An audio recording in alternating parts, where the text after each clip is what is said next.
स्वागत है आपका फ्यूचर पीसीएस में। मैपिंग की क्लास 5 में हम लोग दक्षिणी अमेरिका का प्राकृतिक मानचित्र पढ़ेंगे। ये series UP PCS, RO, BPSC सहित सभी गवर्नमेंट एग्जाम के लिए अत्यंत महत्वपूर्ण है। आप लोग इस सीरीज़ से जुड़े रहिए। चलिए शुरू करते हैं।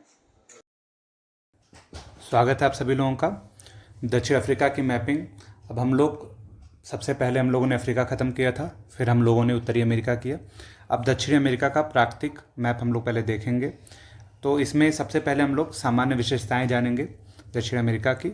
इसके बाद फिर हम लोग प्राकृतिक मैप पे शिफ्ट करेंगे, ठीक है। तो अगर ध्यान दें इसमें, तो सबसे पहले देखते हैं कि दक्षिण अमेरिका का क्षेत्रफल और सी बॉडी मतलब सामीप्य सागर कौन कौन से हैं। तो इसके लिए चलते हैं पहले दूसरे मैप पे, ठीक है। तो अगर अफ्रीका को दक्षिणी अमेरिका को देखें तो इससे ज़्यादा क्षेत्रफल वाले सबसे पहले इसमें एशिया है। आप लोगों को पता है सबसे बड़ा एशिया है, इसके बाद अफ्रीका है, ठीक। एशिया के बाद अफ्रीका, अफ्रीका के बाद नॉर्थ अमेरिका है, इसके बाद साउथ अमेरिका।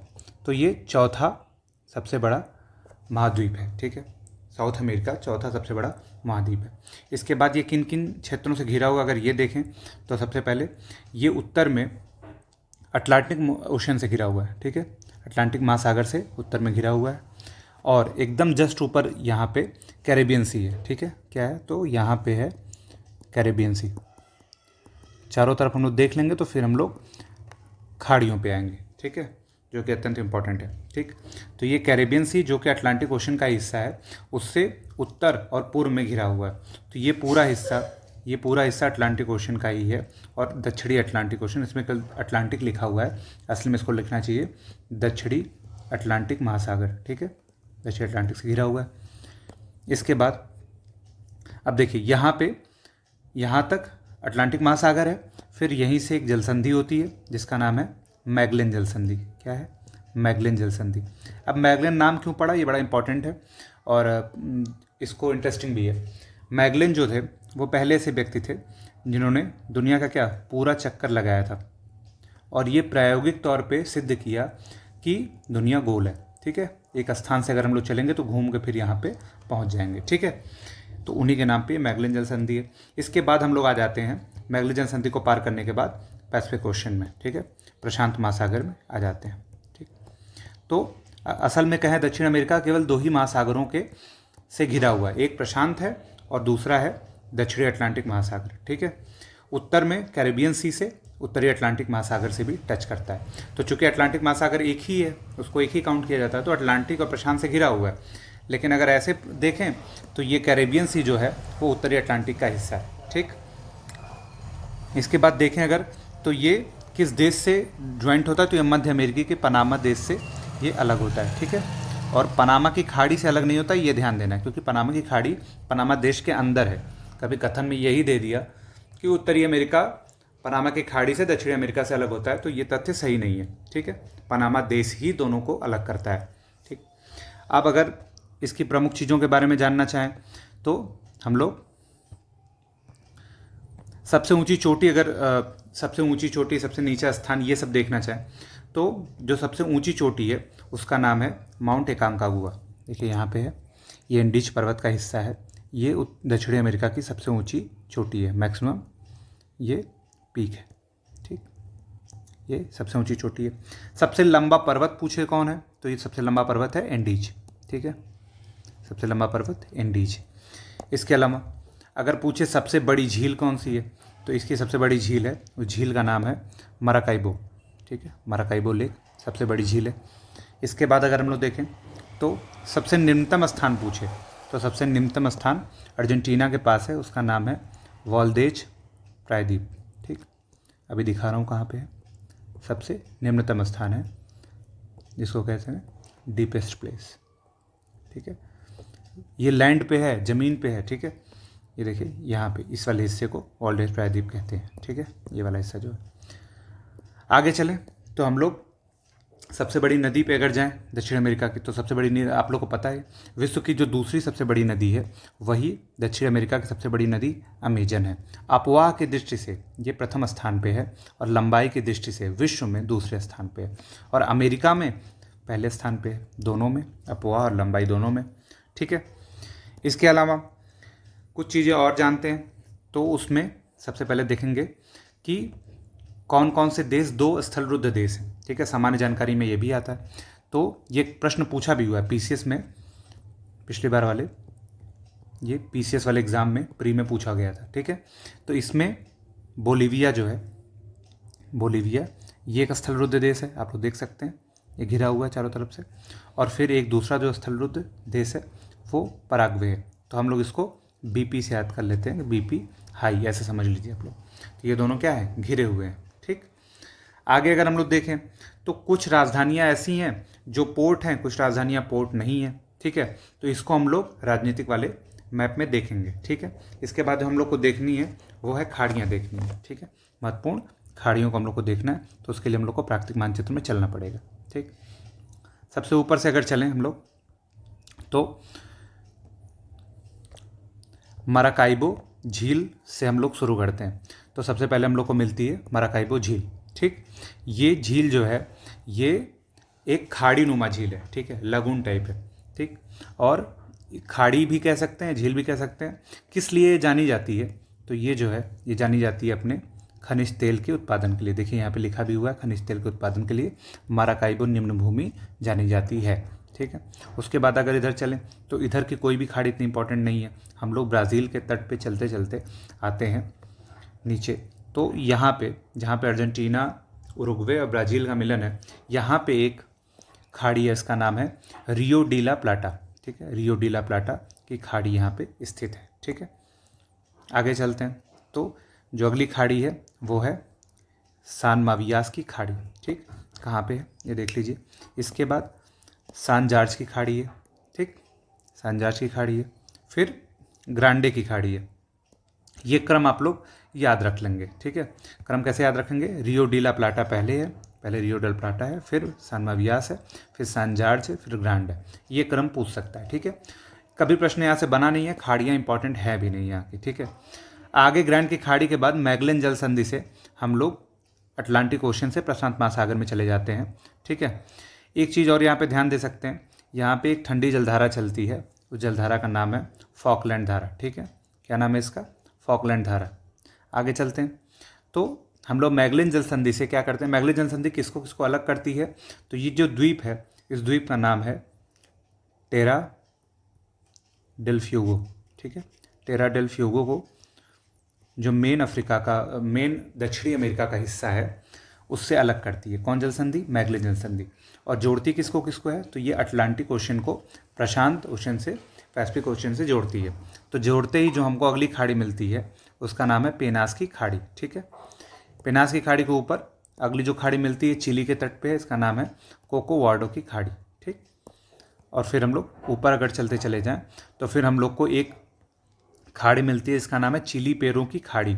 ये खाड़ी ना होके एक निम्न स्थान है, खाई है। ठीक है, ये जो चीज़ है ये एक खाई नुमा जगह है, जैसे गर्त जैसा कुछ हो, तो इसको खाड़ी लिखा हुआ है, लेकिन उसको हम लोग समझेंगे कि ये एक तरह का गर्त है।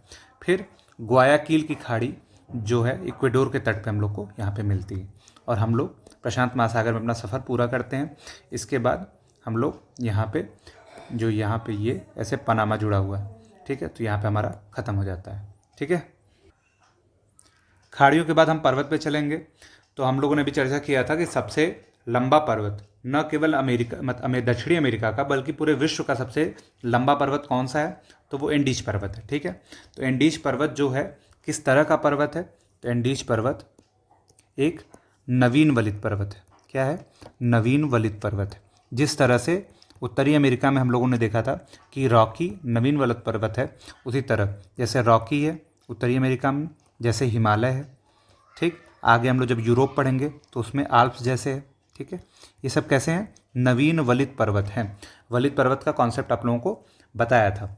पर्वत इंपॉर्टेंटली दो ही तरह के होते हैं। ठीक है, अगर आप लोग देखना चाहें तो यहाँ से देख सकते हैं दोबारा से। ठीक है, देखिए पर्वत है, प्लेटों से इनका निर्माण होता है। दो प्लेटें जब एक दूसरे की तरफ गति करती हैं तो इसमें से एक प्लेट का दूसरे प्लेट के नीचे सबडक्शन हो जाता है। ठीक, फिर ये प्लेट ऊपर उठ जाती है, फिर इसमें वलन आ जाते हैं। ठीक है, इस वलन के कारण ही किसी पर्वत को वलित पर्वत कहते हैं। ठीक, तो तो जहाँ प्लेट एक दूसरे के अभिसरण में आते हैं वहाँ पे वलित पर्वत का निर्माण होता है। अब अगर हम लोग भारत का मैप ऐसे देखें, ठीक है, ये भारत का मैप है, यहाँ से जा रही है, ये ऊपर वाली परत है यूरेशियन प्लेट है, और नीचे है इंडो ऑस्ट्रेलियन प्लेट, ठीक है। इन दोनों का एक दूसरे से टकराव के होने की वजह से ही यहाँ पे हिमालय का उदय हुआ है, जो कि कैसा पर्वत है, वलित पर्वत है, ठीक है। तो वलित पर्वत हो गया। एक भ्रंश पर्वत पढ़े थे कि जब किसी मेनलैंड में अचानक से किसी भू आंतरिक क्रिया के होने के कारण आसपास की ज़मीन या तो धंस जाए और ये चीज़ ऐसे दिखने लगे, तो इसको हम लोग कहते हैं ब्लॉक माउंटेन, ठीक है।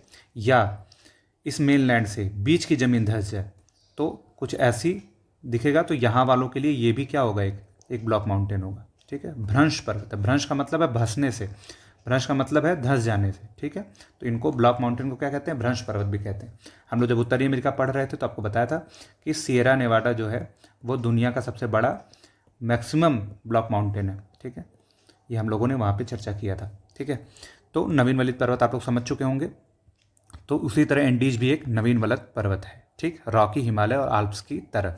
अब इसकी अगर हम लोग ये देखें, इसके बारे में बहुत कुछ जान सकते हैं, जैसे अल्पाइन ओरिजिनी में इसका उदय हुआ था, ठीक है, लेकिन वो एग्ज़ाम के दृष्टिकोण से उतना इम्पोर्टेंट नहीं है। इसका विस्तार अगर हम लोग देखें तो इसका विस्तार, ये जो देश है ऊपर, यहाँ पे वेनेजुएला है, कोलंबिया है, तो अगर हम लोग विस्तार देखें तो वेनेजुएला, ये वाला हिस्सा वेनेजुएला, फिर कोलंबिया, ठीक है, इसके बाद इक्वेडोर, ये वाला हिस्सा इक्वेडोर, और फिर नीचे अगर देखते चले जाएं तो फिर हम लोग को मिलता है पेरू, बोलीविया, इसके बाद चिली, ये देश चिली है। तो इन सभी राज्यों में इसका विस्तार है, ठीक, एंडीज का विस्तार है। कुल 7 देशों में एंडीज का विस्तार है, और ये प्रश्न पूछा तो नहीं है लेकिन ऐसे जानकारी बस आप लोग जान लीजिए, ठीक। अब यहाँ पे कुछ चोटियाँ हैं, उनके बारे में हम लोग सबसे पहले जान लेंगे। इसके बाद केवल एक ही पर्वत हम लोग को जानना है पूरे दक्षिण अमेरिका में, तो इसको पहले देख लेते हैं।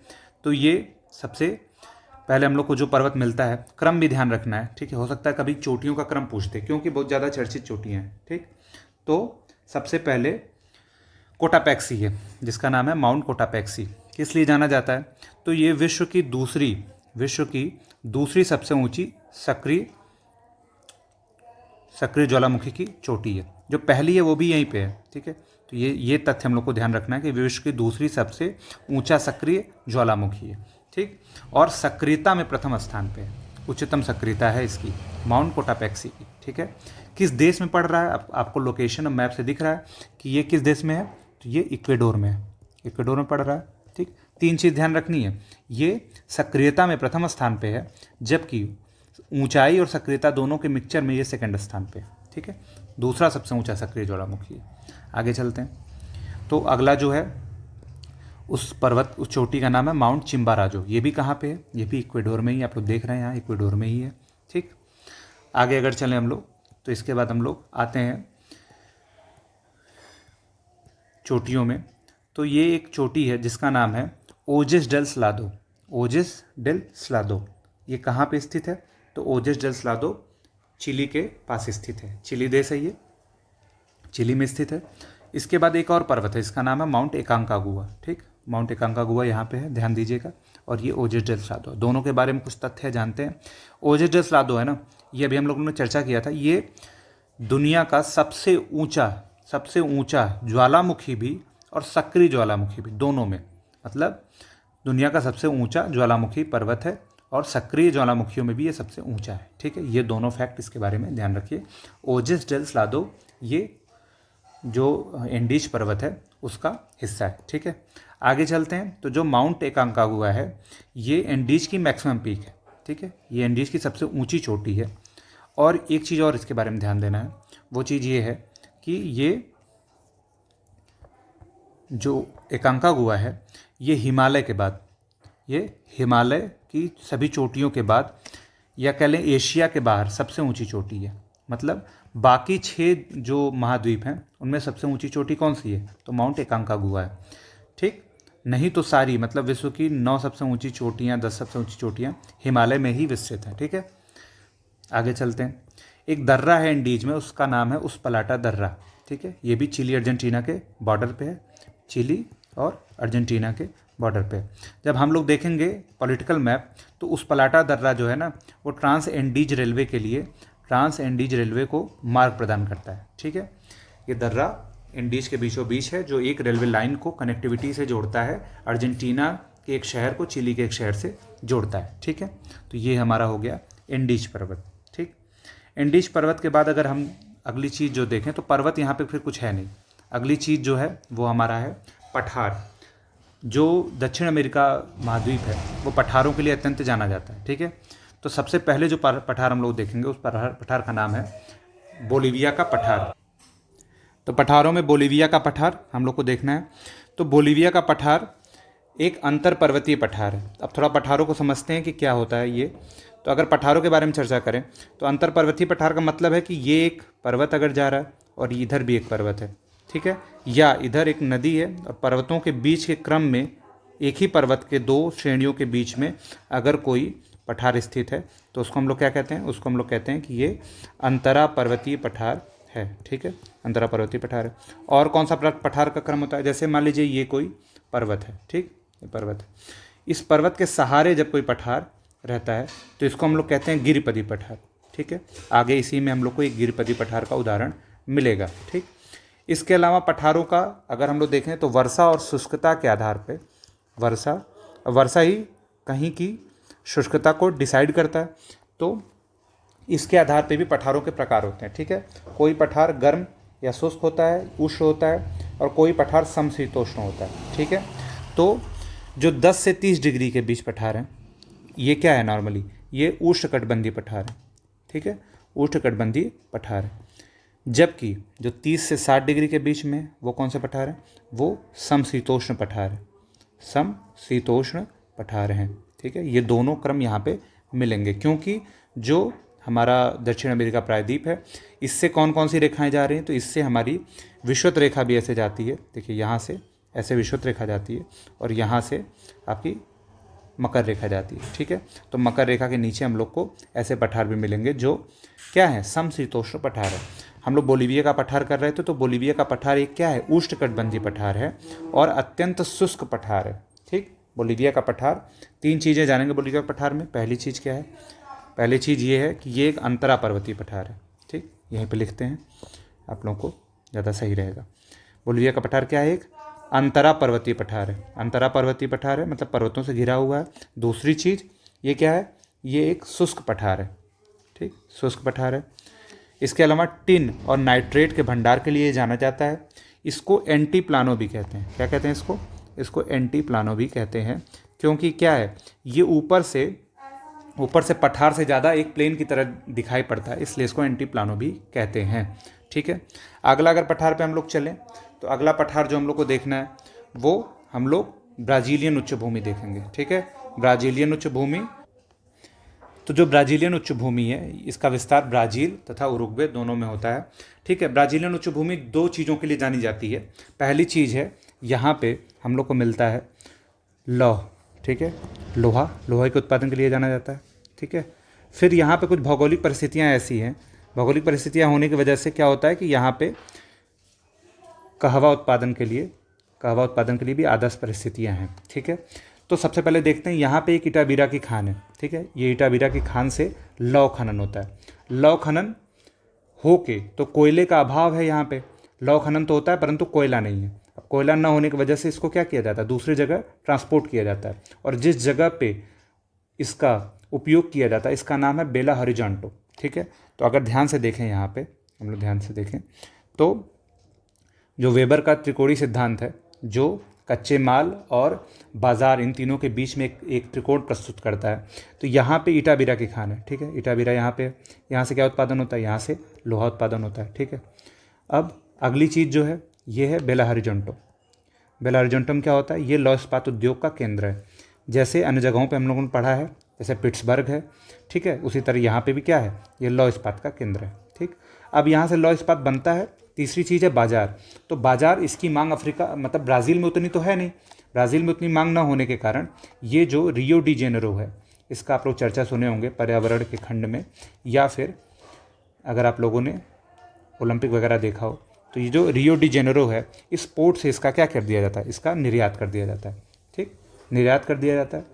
तो ये लौह इस्पात यहाँ का त्रिकोण है। ठीक है, अगली जो चीज़ है वो है कहवा कृषि। अब कहवा कृषि के लिए जो आवश्यक दशाएं हैं वो यहाँ पे मौजूद हैं। क्या है? पहली है कि 200 सेंटीमीटर वर्षा होती है। अब वर्षा का क्या कारण है? वर्षा का कारण यहाँ पे बगल में है ब्राज़ील की गर्म जलधारा। ब्राज़ील की गर्म जलधारा यहाँ पे उच्च वाष्पोत्सर्जन करती है, जिससे इस क्षेत्र में 200 सेंटीमीटर वर्षा होती है। फिर ये एकदम विषुवत रेखा के पास स्थित है, इसलिए उच्च ताप का क्षेत्र है। इसके अलावा ढलवा सतह, ठीक, इन तीनों की वजह से यहाँ एक जो मृदा का निर्माण होता है उस मृदा का नाम है टेरारोसा मृदा। टेरारोसा मृदा होती है। ठीक, इस मृदा में कहवा की कृषि अच्छे से की जाती है। यहाँ कहवा के जो बाग है ना, उन बागों को हम लोग कहते हैं फैजेंडा। ये क्वेश्चन पूछा हुआ है। ठीक है, अब देखिए क्या होता है। फैजेंडा जो बाग है उनकी जो सबसे बड़ी मंडी है, उन मंडी का नाम है साओ पाउलो। ठीक, ये कहवा मंडी है, विश्व की सबसे बड़ी कहवा मंडी है। अभी हम लोगों ने जब उत्तरी अमेरिका पढ़ा था तो उत्तरी अमेरिका में ये देखा था कि उत्तरी अमेरिका में जो विनिपेग शहर है, विनिपेग शहर जो है वो विश्व में गेहूं की सबसे बड़ी मंडी है। गेहूं की सबसे बड़ी मंडी है। वहीं जो सेंट लुइस है, सेंट लुइस जहाँ पे दो नदियाँ आके मिलती हैं, जिसका नाम है, एक का नाम है मिसिसिपी और दूसरे का नाम है मिसौरी। ये दोनों उत्तरी अमेरिका की जो सबसे बड़ा नदी तंत्र है उसको बनाती हैं। जैसे गंगा यमुना इलाहाबाद में आकर मिलती है, जैसे सेंट लुइस में मिसिसिपी मिसौरी मिलती हैं। ये मक्के की सबसे बड़ी मंडी है। ठीक है, इसी तरह जो विश्व की सबसे बड़ी कहवा मंडी है वो कौन सी है? Sao Paulo. और सेंटोस जो है ना, ये क्या है? इसको कॉफ़ी पत्तन कहते हैं। यहाँ से कॉफ़ी का निर्यात किया जाता है, इसलिए इसको कॉफ़ी पत्तन ही कहते हैं। इतना ज़्यादा निर्यात किया जाता है। जैसे हम लोगों ने वहाँ देखा था, वहाँ ये देखा था कि वहाँ पे वर्जीनिया प्रांत के सामने एक पत्तन जैसा शहर था, इसका नाम था रिचमंड। जैसे वहाँ रिचमंड को हम लोग तंबाकू पत्तन कहते थे। ठीक है, उसी तरह यहाँ पे जो ये है सेंटोस को हम लोग क्या कहते हैं? कॉफ़ी पत्तन भी कहते हैं। तो ये हमारा हो गया ब्राज़ीलियन उच्च भूमि की ये दो विशेषताएं हो गई। इसके अलावा हम लोग देखते हैं ब्राज़ीलियन उच्च भूमि से अनेक नदियाँ निकलती हैं। ठीक है, अब इन नदियों में एक नदी है जिसका नाम है पराना नदी। ठीक, पराना नदी यहाँ से निकलती है। देखिए यहाँ से निकल रही है और पराना नदी ये इस प्रदेश को होके क्रॉस कर रही है। इसके अलावा उरुग्वे नदी का भी ये केंद्र है। इसके अलावा छोटी छोटी कई सारी नदियाँ हैं, जैसे टोकोकैंटिस हो गया, साओ फ्रांसिस हो गया, उसको ध्यान रखने की ज़रूरत नहीं है, अत्यंत छोटी नदियाँ। अभी पराना और उरुग्वे नदी हम लोग जब नदियाँ पढ़ेंगे अलग से तो उसमें पढ़ेंगे, अभी तो हम लोग पठार पे हैं। ठीक है, इसके अलावा इसके निचले क्षेत्रों में, ब्राज़ीलियन उच्च भूमि के निचले क्षेत्रों में ही गन्ना उत्पादन होता है। ठीक है, इसके निचले क्षेत्रों में क्या किस चीज़ का उत्पादन होता है? तो गन्ने का उत्पादन होता है। गन्ने का उत्पादन होता है। ठीक है, तो गन्ना का उत्पादन होता है। फिर गन्ना क्या होता है? यहाँ निर्यात होता है। एक चीज़ याद रखिए, ब्राज़ील जो है, ब्राज़ील विश्व में गन्ने के उत्पादन में भी प्रथम स्थान पे है, गन्ने के उत्पादन में भी प्रथम स्थान पे, और चीनी उत्पादन में भी प्रथम स्थान पे है। ठीक है, और इन दोनों में भारत चौथे स्थान पे है, भारत इन दोनों में दूसरे स्थान पे है। मतलब गन्ना में भी सेकंड है और उसमें भी है। तो गन्ना जो उत्पादित होता है उसको एक पत्तन है, इस पत्तन का नाम है रेसीफे। पत्तन आप लोग समझते हैं ना, पोर्ट। रेसीफे पोर्ट से इसको क्या किया जाता है? निर्यात कर दिया जाता है। इसीलिए इसको क्या कहते हैं? इस पोर्ट को चीनी पत्तन कहते हैं। हम लोगों ने दो पत्तन यहाँ पे देखा, एक सेंटोस देखा जो क्या है? कॉफ़ी पत्तन है, और रेसीफे क्या है? चीनी पत्तन है। ठीक है, अभी जब हम लोग आगे जाएंगे तो एक रबड़ पत्तन भी हम लोग को मिलेगा। ठीक है, इसके अलावा जो हम लोग को देखना है ब्राज़ीलियन उच्च भूमि में, वो है यहाँ की घास भूमि। ठीक है, इस घास भूमि का नाम है कैंपोस। ठीक है, यहाँ पे ब्राज़ीलियन उच्च भूमि जो घास भूमि पाई जाती है उसका नाम है कैंपोस। ठीक है, अब आप लोग ये जान गए हैं कि ये क्षेत्र जो है ये उष्णकटिबंधीय में है, तो कैंपोस भी क्या होगा? एक उष्णकटिबंधीय घास स्थल होगा। ठीक है, अगली जो चीज़ हम लोग को देखनी है पठार में ही, वो पठार है ग्रान चाको का पठार। ठीक है, इसको पठार लिखा नहीं है लेकिन ये पठार ही है। ठीक है, ग्रान चाको का पठार है। ग्रान चाको का पठार क्या है? एक मिश्रित वनस्पति क्षेत्र है। कारण क्या है? ये जो है ये कर्क नहीं, ये विषुवत और मकर के बीच में है। मतलब ये एक ट्रांजिशन उसमें है, संक्रमण क्षेत्र में, जहाँ पे विषुवत में उष्ण भी पाई जाती है मकर से। तो ये जो ऊपरी हिस्सा है, ये वाला हिस्सा, इसमें क्या है? इसमें उष्णकटिबंधीय वनस्पति, निचले वाले में शीतोष्णकटिबंधीय वनस्पति पाई जाती है। चाको का अर्थ जो होता है ना, चाको का अर्थ होता है शिकार करना, तो इसको शिकार भूमि भी कहा जाता है। ग्रान चाको के पठार को शिकार भूमि भी कहा जाता है। किन किन क्षेत्रों में ये विस्तृत है? तो ये कुल 3 या 4 देशों में है, जिसमें सबसे पहले अर्जेंटीना मिलता है, अर्जेंटीना, पराग्वे और बोलीविया, पराग्वे और बोलीविया इन तीनों देशों में ये विस्तृत है। ठीक है, ग्रान चाको का पठार। ठीक, ये क्षेत्र जो है, अब यहाँ पे क्या है, वनस्पतियाँ ऐसी पाई जाती हैं जो पशुपालन के लिए आदर्श है। तो यहाँ पे व्यापारिक पशुपालन किया जाता है, ध्यान दीजिएगा, ग्रान चाको के पठार पे व्यापारिक पशुपालन किया जाता है। ये पहले शिकार की भूमि थी, बाद में इसको पशुपालन में कन्वर्ट कर दिया गया। ठीक है, तो ये हमारा हो गया ग्रान चाको का पठार। अगला जो पठार है हम लोग को देखना है वो हमारा है हम लोग को अगला पेंटागोनिया का पठार देखना है। ये अपने आप में विशिष्ट है। ठीक है, किन क्षेत्रों में, तो ये देखिए, ये पहला हम लोग चर्चा किए थे पीछे, ये किसका उदाहरण है, ये गिरिपदीय पठार का उदाहरण है। दूसरा क्या इसका फैक्ट है इंपॉर्टेंट, ये एक शीतोष्ण मरुस्थल का पठार है। तो इसको क्या कहेंगे, ये शीतोष्ण पठार है। ठीक है, पठार भी कई बार कहते हैं, मरुस्थल भी कहते हैं। ठीक है, तो इसको शीतोष्ण मरुस्थल कहते हैं, शीतोष्ण पठार भी कहते हैं। अब एक चीज़ पे ध्यान देने वाली चीज़ है। ठीक है, एक चीज़ ये ध्यान देने वाली चीज़ है कि पेंटागोनिया का पठार जो है ना, वो वृष्टि छाया प्रदेश में स्थित है। ठीक है, वृष्टि छाया प्रदेश में स्थित है। किसके वृष्टि छाया प्रदेश में स्थित है, ये इंडीज के वृष्टि छाया प्रदेश में स्थित है। अब इसको एक बार फिर समझते हैं। इसको अभी समझे थे जब मृत घाटी पढ़ रहे थे उत्तरी अमेरिका में, तो हम लोगों ने समझा था वृष्टि छाया प्रदेश क्या होता है। जैसे सागर के सारे एक पर्वत हो और उसके बगल में स्थित कोई ज़मीन हो। ठीक है, तो ये पर्वत क्या करता है, ये जो इसका ढाल होता है, इसको पवन अभिमुखी ढाल कहते हैं और इस वाले ढाल को पवन विमुखी ढाल कहते हैं। ठीक है, तो क्यों कहते हैं, क्योंकि यहाँ पे जो आती है वाष्प वाली हवा, इसको ये ऊपर उठा के, ठीक है, बादल बना देता है और यहाँ पे तो खूब वर्षा हो जाती है। ठीक, लेकिन इन क्षेत्रों में यही बादल बिना वर्षा के गुजर जाते हैं। ठीक है, तो जो ये पवन विमुखी ढाल है, यहाँ पे क्या विकास हो जाता है, यहाँ पे अत्यधिक मरुस्थल का विकास हो जाता है, अत्यधिक शुष्क तरह की जलवायु का विकास हो जाता है। तो इसीलिए जो पेंटागोनिया का पठार है, जब से यहाँ पे इस वाले क्षेत्र में रॉकी पर्वत का उत्कर्ष हुआ, तब से ये क्या हो गया, ये एक मरुस्थल का रूप धारण कर लिया। ठीक है, तो ये हमारा पेंटागोनिया का पठार है।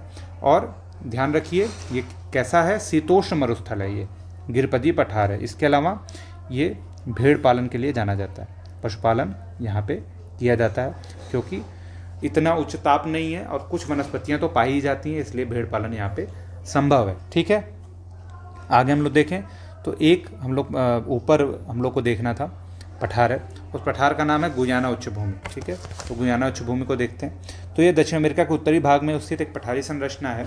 ठीक, इसका विस्तार कहाँ कहाँ है, तो इसका विस्तार है वेनेजुएला, ठीक, गुयाना, सुरिनाम, ये देश हम लोग जब हम लोग राजनीतिक पढ़ेंगे तो उसमें ध्यान से देखेंगे।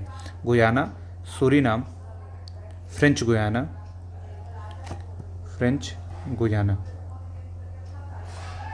ठीक है, इन क्षेत्रों में इसका विस्तार है। ठीक, यहाँ ये जो है ना, यहाँ से निकलती है एक नदी है जिसका नाम है ओरिनिको नदी का उद्भव है। देखिए, मैप देखते ही अगर आप कुछ व्याख्या करने लग जाए ना, तो समझिए कि पढ़ाई सही चल रही है। देखो, अब ये देखो गुयाना उच्च भूमि है, यहाँ से नदी निकल रही है, तो जब ओरिनिको नदी पढ़ेंगे तो यही चीज़ पढ़ेंगे ना कि ये गुयाना उच्च भूमि से निकलती है, और जब गुयाना उच्च भूमि पढ़ रहे हैं तो यहाँ ये पढ़ रहे हैं कि यहाँ से ओरिनिको नदी निकल रही है। इसको कहते हैं मैप देख के ऑब्जर्व कर लेना। ठीक है, तो ये हो गया। इसके अलावा ये जो ओरिनिको नदी है, इसी के तट पे इसी की एक सहायक नदी है जिसका नाम है कोराओ। इसी के तट पे एंजिल जलप्रपात स्थित है, जो क्या है, विश्व का सबसे ऊंचा जलप्रपात है। क्या है, विश्व का सबसे ऊंचा जलप्रपात है। ठीक, इसके बाद हमारा क्या हो जाएगा, ये पठार वाला पार्ट खत्म हो जाएगा। इसके बाद हम लोग यहाँ के घास भूमियाँ देखेंगे जो अत्यंत इम्पॉर्टेंट है। इसके बाद हम लोग नदियों की तरफ बढ़ेंगे। ठीक है, तो ये हमारा हो गया। कुछ मरुस्थल है, पहले उनको देख लेते हैं। तो हम लोगों ने अभी तक क्या क्या देखा, हम लोगों ने खाड़ियाँ देखी हैं, जलसंधियाँ देख ली, एक ही तो जलसंधि थी। फिर पर्वत देखे, पर्वत की चोटियों को देखा, फिर पठार को देखा। पठार हम लोगों ने देखा गुयाना उच्च भूमि है, यहाँ पे ये देखिए, ये गुयाना उच्च भूमि है। फिर हम लोगों ने देखा ब्राज़ीलियन उच्च भूमि। इसके बाद हम लोगों ने अटाकामा बोलीविया का पठार देखा था सबसे पहले। उसके बाद हम लोग पेंटागोनिया का मरुस्थल या पेंटागोनिया का पठार, ये दोनों देख लिए। 4 पठारों को देखा है। अब हम लोग को क्या देखना है, अब हम लोग को मरुस्थल की तरफ चलना है।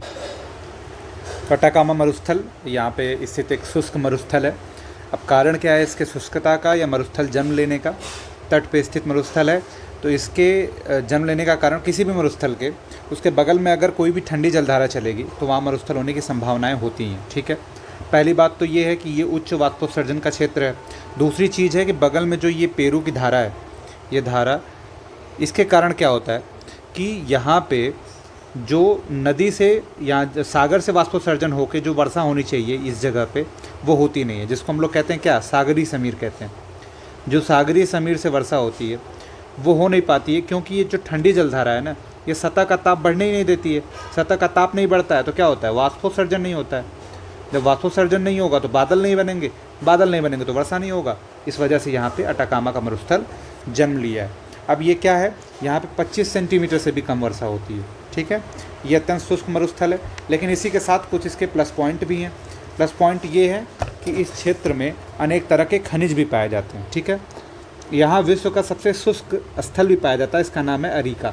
ठीक है, अरिका, ये चिली में ही है। ठीक है, इसके अलावा यह मरुस्थल के आसपास ही आर्थिक रूप से अत्यंत महत्वपूर्ण खनिज पाए जाते हैं, जिसमें चांदी, तांबा, नाइट्रेट, फास्फोरस, पोटास इत्यादि महत्वपूर्ण है। अब देखिए इस क्षेत्र में जो सबसे इम्पॉर्टेंट चीज़ है वो क्या है। पहली चीज़ हम लोगों ने देखा कि ये विश्व का क्या है, शुष्कतम मरुस्थल है। फिर तांबा, चांदी, नाइट्रेट, पोटाश ये यहाँ पे मिलता है, इसलिए अरिका में क्या होता है, उर्वरक उद्योग का जन्म हुआ है। ठीक, इसके अलावा तांबा के लिए यहाँ पे एक पर्वत है, इसका नाम है चुकिक माता पर्वत। ठीक है, इसे क्या कहते हैं, इसे copper capital of the world कहते हैं। तांबा की विश्व राजधानी इसको कहा जाता है। ठीक, और इसी कारण चिली जो है तांबा के उत्पादन में प्रथम स्थान पे है। तांबा का उत्पादन क्या है, प्रथम स्थान पे है। ठीक, तो इसका पूरा कहाँ से इसकी रूट है, तो इसकी रूट ये है कि यहाँ की जलवायु ऐसी है। जलवायु के क्या कारण है, बगल में ठंडी जलधारा का चलना। ठीक है, यही जलधारा जब कभी गर्म जलधारा के रूप में रूपांतरित हो जाती है तो इसी को हम लोग कहते हैं एल नीनो। ठीक, हम लोग भारत का कभी पढ़ेंगे, भारत का मौसम पढ़ेंगे, भारत की वर्षा सिस्टम पढ़ेंगे तो एल नीनो धारा का जिक्र होगा, जो पेरू की गर्म जलधारा को ही रिप्लेस करके जन्म लेती है। ठीक है, इसके अलावा मरुस्थल में कौन सा मरुस्थल देख सकते हैं, तो वो हम लोगों ने अभी पेंटागोनिया वाला देखा ही था, या अटाकामा मरुस्थल हो गया। मरुस्थलों में फिर कुछ नहीं बचा हुआ है। आगे हम लोग झीलें देखेंगे, तो झीलों में भी एक ही झील महत्वपूर्ण है। ठीक है, जो हम लोगों ने ऊपर देखी थी, इसके अलावा 2 झीलें और हैं नीचे वाली। तो मराकाइबो झील हम लोग पहले ही देख चुके हैं, तो किस लिए प्रसिद्ध है ये खनिज तेल के लिए प्रसिद्ध है। और इसके बाद देखते हैं तो ये बोलिविया के पठार पे ही स्थित और एंडीज से ही घिरी हुई झीलें यहाँ पे हैं। एक झील का नाम है टिटिकाका झील। ये टिटिकाका झील किसकी सीमा पे है, तो ये जो नीचे है इसका नाम है बोलिविया और ऊपर वाले का नाम है पेरू। ठीक है, तो ये पेरू बोलिविया की सीमा पे स्थित है। टिटिकाका झील किस लिए फेमस है, तो ये विश्व की सबसे ऊंची मतलब हाईएस्ट नौगम्य झील है।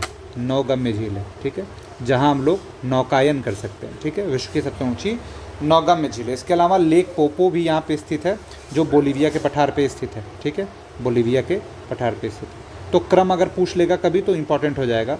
सबसे ऊपर कौन सी झील है, तो सबसे ऊपर मराकाइबो है, फिर टिटिकाका है, फिर लेक पोपो है। ठीक है, आगे चलते हैं। तो यहाँ पे ओजल डेल स्लादो है, इसके ऊपर भी एक झील नुमा आकृति है। ठीक है, ये सबसे दक्षिण में स्थित है। ठीक है, ये सबसे दक्षिण में स्थित झील है। ठीक है, तो ये झीलों का क्रम हो गया। इसके बाद हम लोग को देखना है घास भूमि। ठीक है, घास भूमि में सबसे ऊपर जो घास भूमि हमको देखना है वो हमारा है ओरिनिको घाटी में स्थित है। इस घास भूमि का नाम है लानोस। ठीक है, लानोस घास भूमि स्थित है। ठीक है, अब देखिए ये क्या है, ये एक तरह का, किस तरह की है, ये उष्णकटिबंधीय घास भूमि है। ठीक है, उष्णकटिबंधीय। ठीक, लानोस कहाँ स्थित है, तो हम लोग को ये पता है कि ये ओरिनिको घाटी में वेनेजुएला और कोलंबिया में स्थित है। ये वेनेजुएला है, ये कोलंबिया है। ठीक है, इन 2 देशों में स्थित है। आगे चलते हैं तो हम लोगों ने चर्चा किया था कैंपोस के बारे में। ठीक, ये देखिए कैंपोस है। कैंपोस भी एक उष्णकटिबंधीय घास भूमि है, जो कहाँ स्थित है, ये स्थित है ब्राज़ीलियन उच्च भूमि में। ठीक है, अब देखिए जो सबसे इम्पॉर्टेंट है उसका नाम है सेल्वास। ठीक है, सेल्वास के बारे में विस्तार से पढ़ेंगे। सेल्वास जो है वो अमेजन नदी घाटी में स्थित है। ये हम लोग देख रहे हैं, ये अमेजन नदी है, इसकी नदी घाटी में स्थित है। इसके अलावा ये विश्व में सर्वाधिक उच्च ताप, मतलब तापमान भी ऊंचा है और वर्षा भी ऊंची है। कारण क्या है? कारण यहाँ ये है कि ये विषुवत रेखा के एकदम पास में है, ठीक है। ये विषुवत रेखा देखिए जा रही है, ठीक है। तो विषुवत रेखा के पास में स्थित है।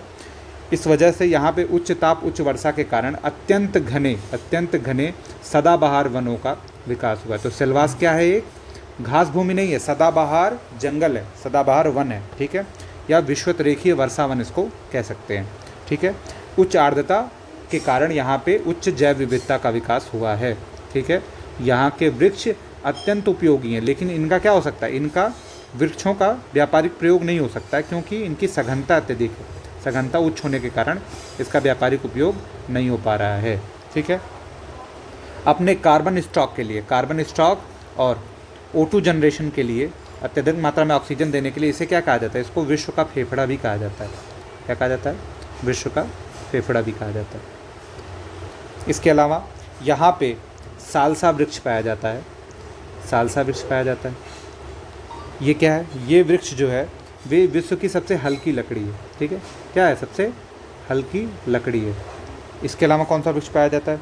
इसके अलावा यहाँ पे मोम और रबड़ के भी वृक्ष पाए जाते हैं, ठीक। कार्नोबा, मोम और रबड़ के भी वृक्ष पाए जाते हैं। अब रबड़ की कहानी थोड़ी इंटरेस्टिंग है। ऐसा क्यों है? ऐसा इसलिए है क्योंकि जो रबड़ है ना, रबड़ इसलिए इम्पॉर्टेंट हो जाता है क्योंकि रबड़ की जन्मभूमि ही क्या है? यही क्षेत्र है। सेल्वास क्या है? रबड़ के वृक्ष यहाँ पाए जाते हैं, और रबड़ के वृक्ष पाए जाने के कारण यहाँ पे क्या होता है? रबड़ के निर्यात के लिए एक पोर्ट का जन्म हुआ है जिसका नाम है बेलम पोर्ट, ठीक है। बेलम पोर्ट यहाँ पे रबड़ पोर्ट है। हम लोगों ने देखा था नीचे रेसिफे, देखिए रेसिफे हम लोगों ने देखा है जो चीनी पत्तन है। हम लोगों ने सेंटोस देखा जो कैसा पत्तन है? सेंटोस एक बेलम पोर्ट ये रबड़ के लिए, रेसिफे चीनी के लिए, और फिर सेंटोस हम लोगों ने देखा था। सेंटोस किसके लिए जाना जाता है? सेंटोस जो है वो कॉफ़ी के लिए। इसके अलावा सेल्वास में क्या ध्यान दे सकते हैं? तो यहाँ पे एक जो स्थानीय जनजाति है इसका नाम है एक क्रिया जनजाति, ठीक है। क्या नाम है? एक क्रिया जनजाति। सालसा वृक्ष हम लोग जान ही चुके हैं, और रबड़ के वृक्ष की जन्मभूमि है। क्या है? जन्मभूमि है। यहाँ पे ही रबड़ का वृक्ष सबसे पहले जन्म लिया था, ठीक है।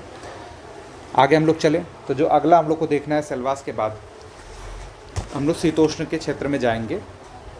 लानोस हम लोग देख चुके हैं, ठीक है। कैंपोस भी देख चुके हैं। लानोस, कैंपोस और सेल्वास ये तीनों देख चुके हैं, ठीक है। लानोस, ये देखिए यहाँ पे हम लोग लानोस देखा था, फिर सेल्वास देखा, फिर हम लोगों ने कैंपोस देखा था कि उष्णकटिबंधीय है। इसके बारे में और कुछ नहीं जानना है। अगला जो सबसे इंपॉर्टेंट है वो हम लोग को देखना है पंपास। अब पंपास किस लिए जाना जाता है?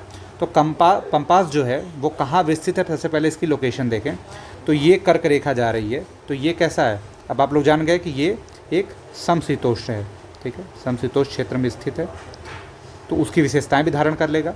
यहाँ क्या है? मक्के का व्यापारिक उत्पादन किया जाता है। यहाँ पे जो घास पाई जाती है उस घास का नाम है अल्फ़ा घास, जो किसके लिए है? ये यहाँ के अल्फ़ा घास किस लिए इम्पोर्टेंट है? तो ये जो सुअर की फार्मिंग होती है उसके लिए है। फिर ये मीट इंडस्ट्री के लिए आगे जाके एक प्लेटफॉर्म प्रदान करता है। तो ये जो है ना, अब देखिए यहाँ पे ये जो दिख रहा है आपको प्रायद्वीप नामक क्षेत्र, इसको हम लोग कहते हैं गेहूं की अर्धचंद्राकार पेटी, ठीक है। गेहूं की अर्धचंद्राकार पेटी, जो किससे? यहाँ पे एक रोसेरियो है, एक बाह्या ब्लांका है, इन दोनों को मिलाती है, और ये क्या है? अत्यंत मात्रा में यहाँ गेहूँ पैदा होता है, ठीक है। और यहाँ पे जो ब्यूनस आयर्स इसकी राजधानी है वो किसके लिए जानी जाती है? तो मीट इंडस्ट्री के लिए, मीट प्रोडक्शन के लिए, और मीट, पैकेड मीट, मतलब जो पैक्ड मीट होता है उसके लिए जानी जाती है विश्व में, ठीक है। तो ये हम गया पंपास। पंपास के बारे में क्या क्या जाना कि ये क्या है? एक समशीतोष्ण घास का मैदान है जिसका विस्तार कहाँ पे है? अर्जेंटीना में है। और कहाँ है? उरुग्वे में। अर्जेंटीना और उरुग्वे में इसका विस्तार। इसके अलावा ये जो है क्षेत्र मक्के के और गेहूं के उत्पादन के लिए अत्यधिक मात्रा में जानी जाती है। यहाँ पे गेहूं की अर्धचंद्राकार पेटी है जो रोसेरियो से बाह्या ब्लांका तक विस्तृत है, ठीक है। इसके बाद ये मीट इंडस्ट्री के लिए क्यों जाना जाता है? क्योंकि यहाँ पे सुअर की फार्मिंग के लिए जो घास खिलाई जाती है वो घास पंपास की एक महत्वपूर्ण अल्फ़ा घास है, जिसको खा के ये वेट गेन करते हैं, बाद में मीट इंडस्ट्री में हेल्प करते हैं, ठीक है। तो ये हो गया हमारा पंपास प्रदेश, ठीक। आगे चलें तो हम लोग दक्षिण अमेरिका की नदियों के बारे में जानेंगे। जो सबसे पहली नदी हम लोग देखेंगे उस नदी का नाम है मैग्डलिना नदी। अब देखिए मैग्डलिना नदी कहाँ बहती है, ये मैप से आप लोग ध्यान दीजिए। तो मैप में अगर देखें तो ये किस देश में बहती है, तो ये कोलंबिया में बहती है, ये हम लोग को पता चल गया। ठीक, अब ये कहाँ से निकलती है, तो ये एंडीज माउंटेन से निकल रही है, ये आप लोग को पता है कि एंडीज से निकलती है। ठीक है, एंडीज से निकल के कोलंबिया में बहती है और कहाँ गिरती है, तो हम लोग को पता है यहाँ पे कौन सा है, यहाँ पे है कैरेबियन सी। तीन चीज़ें पता चल गई, कहाँ से निकलती है, किस देश में बहती है और कहाँ मुहाना बनाती है। ठीक है, ये बेसिन जो है दो चीज़ों के लिए, मैग्डलिना का बेसिन दो चीज़ों के लिए जाना जाता है, एक है पेट्रोत्पाद के लिए, दूसरा गेहूँ उत्पादन के लिए जाना जाता है। ठीक है, इसके तट पे एक पोर्ट भी है जो जब हम लोग राजनीतिक मानचित्र पढ़ेंगे तो उसमें हम लोग पढ़ेंगे। अगली जो नदी है वो हम लोग को देखनी है, उसका नाम है ओरिनिको नदी। ओरिनिको नदी की चर्चा पहले हम लोग गुयाना उच्च भूमि के दौरान कर चुके हैं। तो सबसे पहले देख के ही जो चीज़ें पता चलती है उसको देख लें। देख के ही पता चल रहा है ना कि ये गुयाना उच्च भूमि से निकल रही है। दूसरी चीज़ क्या पता चल रहा है, ये वेनेजुएला की एक अंतःस्थलीय जलमार्ग है। ठीक, इसके बाद क्या पता चल रहा है, इसकी एक सहायक कराओ नदी पे एंजिल जलप्रपात है, ये पता चल रहा है। एंजिल जलप्रपात विश्व का सबसे ऊंचा जलप्रपात है। एक चीज़ और क्या पता चल रही है कि ये लानोस प्रदेश में बह रही है। चार चीज़ें पता चली, पहला कहाँ से निकलती है, किस देश में बहती है, किस प्रदेश में बहती है, इसकी सहायक नदी पे जलप्रपात है। ठीक है, इतनी चीज़ें ओरिनिको के बारे में पता हम लोग को चली। आगे हम लोग अगली नदी जो विश्व की अपवाह की दृष्टि से सबसे बड़ी नदी है वो है अमेजन नदी के बारे में चर्चा करेंगे। ठीक है, तो ये पेरू के एंडीज के ही एक पर्वत जिसका नाम है रिया मोंटेरा, वहाँ से निकलती है। ठीक है, तो एंडीज का अगर उद्भव माने तो हम लोग यहाँ मान सकते हैं कि यहाँ पे एक जगह है जिसका नाम है रिया मोंटेरा। ठीक है, यहाँ से ये निकलती है। किस देश से निकलती है ये इंपॉर्टेंट है, पेरू से निकलती है। ठीक है, पेरू से निकलती है और किन किन देशों में बहती है, तो ये सभी देशों में यहाँ बहती है। ठीक है, ये कोलंबिया वेनेजुएला, कोलंबिया में बहती है, वेनेजुएला में बहती है, ये इक्वाडोर में भी है, पेरू में भी है, बोलीविया में भी है, सूरीनाम फ्रेंच गुयाना में भी है और ब्राज़ील में तो है ही है। ठीक है, इतने प्रदेशों में ये बहती है। ठीक है, आगे चलते हैं। तो इसके बारे में जो हम लोगों ने देखा था पहले वो क्या है फैक्ट, वो फैक्ट ये है कि ये जो है दूसरी अपवाह की दृष्टि से, लंबाई की दृष्टि से दूसरी सबसे बड़ी नदी है और अपवाह की दृष्टि से पहली है। ठीक है, अपवाह से पहली है। और क्या जानना है इसके बारे में, इसकी सहायक नदियों के बारे में जानना है। ठीक है, तो एक इसकी सहायक नदी इसका नाम है निग्रो नदी। निग्रो नदी यहाँ पे आकर मिलती है और एक जो इधर सहायक सबसे बड़ी नदी उसका नाम है मडीरा नदी। तो मडीरा और निग्रो इसकी सहायक नदियाँ हैं। ठीक है, जो निग्रो के संगम पे ही ना एक शहर है जिसका नाम है मनोज शहर। ठीक है, मनोज शहर स्थित है, यहीं रबड़ उत्पादन सबसे ज़्यादा होता है। ठीक है, और रबड़ उत्पादन करके भेजा कहाँ जाता है, तो हम लोग को पता है कि यहाँ पे बेलम पोर्ट था जहाँ भेजा जाता है। ठीक है, यहाँ पे एक मराजो द्वीप भी है अमेजन के, जो विश्व का दूसरा सबसे बड़ा नदी द्वीप है। अब जैसे ये नदी बह रही है, इस नदी के बीच में द्वीप है तो इसको हम लोग क्या कहते हैं, नदी द्वीप कहते हैं। तो विश्व का जो सबसे बड़ा नदी द्वीप है उसका नाम है माजुली। कहाँ है, ये ब्रह्मपुत्र में, ब्रह्मपुत्र में। ठीक है, इसी तरह से यहाँ पे कौन सा है, मराजो है। ठीक है, तो हम लोगों ने इतना जाना और कुछ और सहायक नदियाँ देख सकते हैं हम लोग। ये है पुरुष सहायक नदी, जापुरा, पुटुमेयो, निग्रो, बैंक्रो, इतना नदियाँ इसकी सहायक नदी हैं। आप लोग एक बार ध्यान दे सकते हैं, कभी क्या पता ऐसे पूछ ही ले, चलते चलते हैं। ठीक है, इसके बाद जो हम लोग चलेंगे वो, अब देखिए ये जो अमेजन है विश्व के सबसे घने क्षेत्रों से होकर गुजरती है। इसके ये देखिए ये सेल्वास प्रदेश से होकर गुजरती है जो क्या है, उष्णकटिबंधीय सदाबहार वन है या विश्वत रेखीय वन का एक उदाहरण है। ठीक, रबड़ और यहाँ वृक्ष के बारे में हम लोग चर्चा कर चुके हैं। ये सबसे घना प्रदेश है, उच्च जैव विविधता, ये सारी चीज़ें हम लोग जानते हैं। कभी प्रश्न बनाएगा तो हम लोग जान जाएंगे। ठीक है, आगे चलते हैं। देखिए एक पठार है जो छूटा हुआ था, इसका इंपॉर्टेंस कम है इसलिए छूटा हुआ था, मांटो ग्रासो का पठार है, ये ब्राज़ील में इसका विस्तार है, ये आप लोग ध्यान रखिएगा। ठीक है, एक और चीज़ जो हम लोग को करनी थी, वालदेश प्रायद्वीप हम लोग को नहीं मिल रहा था, वो नीचे था। ठीक है, हम लोग उसका लोकेशन ऊपर खोज रहे थे। ये वालदेश प्रायद्वीप जो है ये क्या है, ये दक्षिण अमेरिका की निम्नतम भूमि है। पूछता नहीं है ये चीज़ें, लेकिन आप लोग इसको ध्यान रखिए, निम्नतम भूमि है। ठीक, दक्षिण अमेरिका की निम्नतम भूमि। आगे अगर हम लोग चलें तो हम लोगों ने अमेजन नदी देख लिया। अगली नदी हम लोग को देखना है पराना, पराग्वे, उरुग्वे, ये तीनों नदियाँ देखनी है। ठीक है, और ये नदियाँ किसकी किसकी सीमा बनाती हैं ये भी हम लोग को ध्यान देना है। ठीक है, तो सीमा वाला पार्ट हम लोग राजनीतिक में एक बार देखेंगे, एक बार देख ले रहे हैं। तो जो पराना नदी है कहाँ से निकल रही है? ब्राज़ीलियन उच्च भूमि से निकल रही है, ठीक है। और किस प्रदेश में बह रही है? कैंपोस प्रदेश में बह रही है। पराना नदी इतना हम लोग जान गए, ठीक है। इसी तरह जो पराग्वे नदी है माटो ग्रासो पठार के पास से निकल रही है, ठीक है। तो हम लोग सबसे पहले देखते हैं पराग्वे नदी के बारे में। पराग्वे नदी माटो ग्रासो के पठार से निकल रही है तथा ब्राज़ील, पराग्वे तथा पराग्वे अर्जेंटीना की सीमा बना रही है, ठीक है। तो पहले ये यहाँ पे सीमा बना रही है, फिर ये यहाँ सीमा बना रही है, ठीक है। आगे चलते हैं तो अगली नदी जो हम लोग की है वो है पराना नदी। पराना नदी कहाँ सीमा बना रही है? तो ये अर्जेंटीना ब्राज़ील की सीमा बना रही है, ठीक है। फिर अर्जेंटीना पराग्वे की सीमा बना रही है। ये देखिए यहाँ पे एक देश है, ठीक है, जो हम लोग को याद किया था, पराग्वे देश, ठीक है। और देखिए ये तो पहले किसकी सीमा बना रही है? पहले अर्जेंटीना ब्राज़ील की सीमा बना रही है, फिर पराग्वे अर्जेंटीना की सीमा बना रही है। ये हम लोग राजनीतिक वाले में ध्यान से देखेंगे, ठीक है। तो यहाँ बहुत टेंशन मत लीजिए। पराना पराग्वे नदी मिल के और उरुग्वे नदी जो कहाँ से निकलती है? उरुग्वे नदी का देखते हैं तो ये ब्राज़ीलियन उच्च भूमि से निकलती है तथा ये पहले तो अर्जेंटीना और ब्राज़ील की सीमा पे बहती है। ये अर्जेंटीना है, ये ब्राज़ील है, तो पहले अर्जेंटीना ब्राज़ील की सीमा पे बहती है और फिर ये उरुग्वे है और ये अर्जेंटीना है, तो फिर अर्जेंटीना और उरुग्वे सीमा पे बह के ये सभी नदियाँ पराना पराग्वे संयुक्त नदी और उरुग्वे नदी रियो डी ला प्लाटा की खाड़ी में आके गिर जाती है, ठीक है। तो इतनी सहायक नदियाँ यहाँ पे थी। कुछ छोटी नदियाँ भी हैं, ठीक है। तो छोटी नदियों को हम लोग को देखना नहीं है क्योंकि इंपॉर्टेंट नहीं है, नदियाँ केवल इतनी ही इंपॉर्टेंट है, ठीक है। तो ये हमारा था दक्षिण अमेरिका का पॉलिटिकल मैप, ठीक है। तो आप लोग जुड़ने के लिए बहुत बहुत धन्यवाद आप लोगों का। आप लोग इस चैनल को फ्यूचर पीसीएस को प्रमोट करिए, शेयर करिए, सब्सक्राइब करिए, सुझाव भी दीजिए। कभी कभी कुछ चीज़ें ऐसी हो जाती हैं जैसे बोलते टाइम जिसको कहते हैं कि टंग स्लिप हो जाता है, तो या स्पेलिंग करने में मिस्टेक हो जाती है, तो इन चीज़ों को अवॉइड किया करिए।